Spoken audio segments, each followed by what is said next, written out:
இன்றைய செய்திகளை விரிவாக பார்ப்பதற்கு முன்பாக முதலில் தலைப்புச் செய்திகளை பார்க்கலாம். தேமுதிக தலைமை அலுவலக வளாகத்தில் விஜயகாந்தின் உடல் 72 குண்டுகள் முழங்க முழு அரசு மரியாதையுடன் நல்லடக்கம் செய்யப்பட்டது. அங்கு கூடியிருந்த மக்கள் கண்ணீருடன் கேப்டனுக்கு பிரியாவிடை கொடுத்தனர்.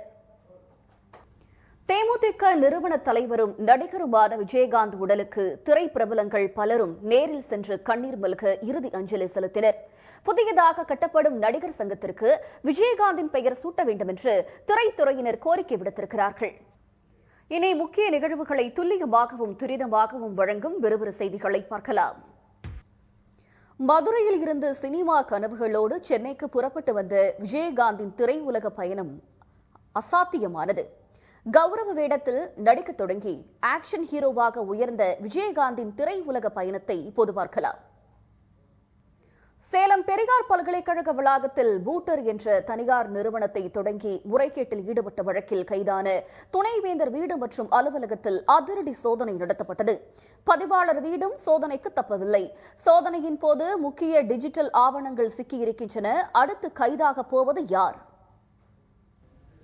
மீண்டும் ஒருமுறை இந்த நேரத்திற்கான தலைப்புச் செய்திகளை பார்க்கலாம்.